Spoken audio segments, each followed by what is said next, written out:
तुमच्या computer skills upgrade करायच्या आहे? दिशा कम्प्युटर इन्स्टिट्यूट घेऊन आले आहेत महा डिस्काउंट ऑफर. आता कोणताही कोर्स करा फक्त 1800 रुपयांमध्ये.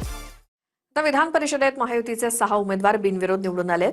कोकण, ठाणे, पुणे, अहिल्यानगर, यवतमाळ आणि वर्ध्यात महायुतीच्या उमेदवारांनी विजय मिळवला. बघूयात.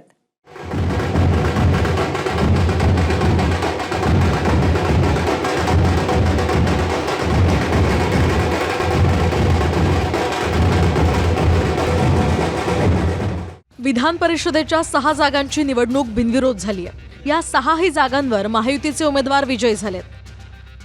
कोकण मतदारसंघात राष्ट्रवादीचे अनिकेत तटकरे, ठाण्यामध्ये शिवसेनेचे रवींद्र फाटक, पुण्यात राष्ट्रवादीचे विक्रम काकडे, अहिल्यानगरमध्ये भाजपचे प्राजक्त तनपुरे, यवतमाळमध्ये शिवसेनेचे दुष्यंत चतुर्वेदी तर वर्ध्यात भाजपचे अरुण लखानी बिनविरोध निवडून आले. कोकण मतदारसंघात राष्ट्रवादीच्या तटकरेंविरोधात ठाकरेंच्या शिवसेनेचे बाळ माने उमेदवार होते, पण बाळ मानेंनी अखेरच्या क्षणी उमेदवारी अर्ज मागे घेतला. तर इतर अपक्षांनी सुद्धा अर्ज मागे घेतल्यामुळे अनिकेत तटकरे बिनविरोध निवडून आले. ठाणे मतदारसंघात शिवसेनेच्या रवींद्र फाटक यांच्या विरोधात शरद पवारांच्या राष्ट्रवादीचे अभिजित पवार उमेदवार होते. मात्र वैयक्तिक कारण देत अभिजित पवारांनी उमेदवारी अर्ज मागे घेतला. इतर कुणीही या मतदारसंघात अर्ज भरलेला नसल्यानं रवींद्र फाटक बिनविरोध निवडून आले. महाविकास आघाडीकडे काही संख्याबळ नसल्यामुळे, संख्याबळ महायुतीकडे असल्यामुळे, त्यांचं संख्याबळ नसल्यामुळे मला त्यांनी सहकार्य केलेलं आहे. सर्व नेते इथं ठाकूर असतील त्यांना पण मी भेटलो, त्यांनी पण मला पाठिंबा द्यायचं मान्य केलं. सगळेच गणेश नाईक असतील, सर्वच म्हणजे सर्व नेते, सर्व आमदार महायुतीचे सर्वांनीच मला द्यायचं पाठिंबा, सगळ्यांना भेटीगाठी पण चालू केल्या होत्या. पुणे मतदारसंघात राष्ट्रवादीच्या विक्रम काकडेंविरोधात शरद पवारांच्या राष्ट्रवादीनं श्रीकांत पाटील यांना उमेदवारी दिली होती. पण श्रीकांत पाटील यांनी उमेदवारी मागे घ्यावी यासाठी सुनेत्रा पवारांनी शरद पवारांना फोन करत विनंती केली. संजय काकडे यांनी सुद्धा शरद पवारांना फोन केला. त्यानंतर पवारांनी श्रीकांत पाटील यांना उमेदवारी मागे घेण्यास सांगितलं. निवडणूक बिनविरोध झाल्यानंतर विक्रम काकडेंनी अजित पवारांच्या निवासस्थानी जात त्यांच्या प्रतिमेला पुष्पहार अर्पण केला. विक्रम काकडे यांच्या घरीही एकमेकांना पेढे भरवत जल्लोष करण्यात आला. आता काही बातम्या ऐकल्या की आदरणीय सुनेत्रा वहिनींनी माननीय पवार साहेबांना फोन केला. तसं कुठलीही गोष्ट झालेली नाही आहे. आदरणीय सुनेत्रा वहिनींनी कुठलाही प्रकारचा फोन किंवा काहीच पवार साहेबांसोबत कुठलाही कॉन्टॅक्ट केलेला नाही. म्हणजे नानांनी म्हणजे वडिलांनी केलं, त्यांनी केलं असेल कदाचित, परंतु आदरणीय वहिनींनी कुठलाही फोन केलेला नाही. अहिल्यानगरमध्ये भाजपच्या प्राजक्त तनपुरेंविरोधात दत्तात्रय पानसरेंनी अपक्ष उमेदवारी अर्ज दाखल केला होता. पण अर्जावर सूचक म्हणून सही असलेल्या व्यक्तीनंच पानसरेंचा अर्ज परस्पर मागे घेतला. त्यामुळे अहिल्यानगरची निवडणूक सुद्धा बिनविरोध झाली.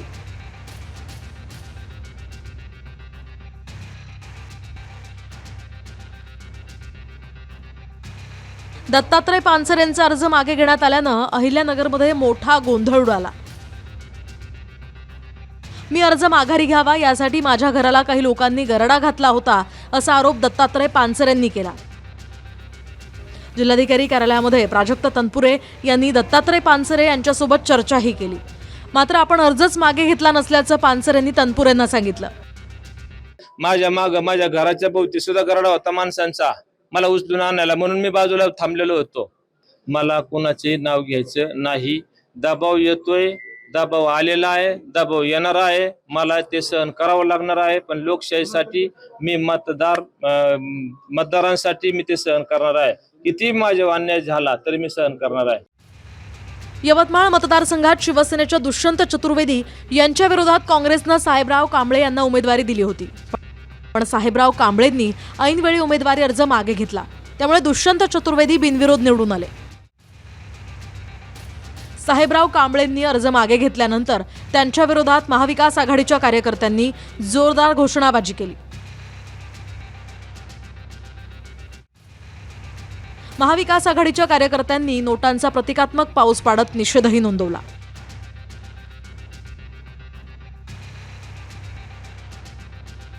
संख्याबळ नसल्यामुळे खरं तर महाविकास आघाडीने या निवडणुकीमध्ये त्यांचं पूर्वीपासून नियोजन नव्हतं.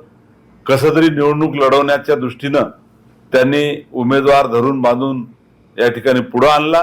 परंतु त्याच उमेदवाराला जेव्हा सत्य परिस्थिती लक्षात आली तेव्हा आपला टिकाव लागणार नाही, आपल्याजवळ मतं नाही, अशा पद्धतीची जाहीर कबुली देऊन त्यांनी आपला उमेदवारी अर्ज मागे घेतला. वर्ध्यात भाजपच्या अरुण लखानी यांच्या विरोधात काँग्रेसनं शैलेश कुमार अग्रवाल यांना उमेदवारी दिली होती. शैलेश कुमार अग्रवाल यांच्यासह अपक्ष उमेदवारांनी सुद्धा उमेदवारी अर्ज मागे घेतला. त्यामुळे भाजपचे अरुण लखानी बिनविरोध निवडून आलेत.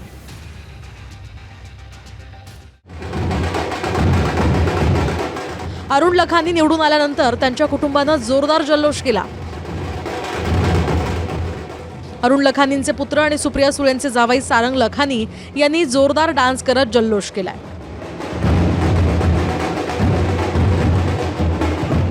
आज 11ही आमदार खासदार सगळ्यांची बैठक झाली. सगळ्यांना काम वाटप झालं. कोणी काय करायचं ती जबाबदाऱ्या फिक्स झाल्या आणि त्यानंतर 150-200 नगरसेवकांची वर्धा जिल्ह्यातल्या 3 कॉन्स्टिट्युएन्सीची बैठक झाली.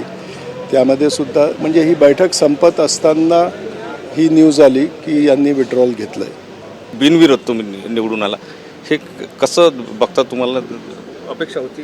नाही, अपेक्षा नव्हती. पूर्णपणे तयारी लागलो होतो आम्ही. सुप्रियाताईंच्याकडून काही फोन शुभेच्छा आल्या असेल? नाही, अजून तर आलेलं नाही आहे. मला वाटतं ते जसं जसं टी व्हीमध्ये लोक बघतात तसं तसं त्यांचे फोन येतात, तर येतील. विधान परिषदेच्या 17 पैकी 6 जागा महायुतीनं निवडणुकीच्या आधीच जिंकल्या. उरलेल्या 11 जागांवर सुद्धा महायुतीचंच पारडं जड आहे. या 11 जागांसाठी 18 जून रोजी मतदान, तर 22 तारखेला मतमोजणी होणार आहे. Bureau report, TV9 Marathi. मला तुमच्या कम्प्युटर स्किल्स अपग्रेड करायच्या आहे? दिशा कम्प्युटर इन्स्टिट्यूट घेऊन आले आहेत महा डिस्काउंट ऑफर. आता कोणताही कोर्स करा फक्त 1800 रुपयांमध्ये.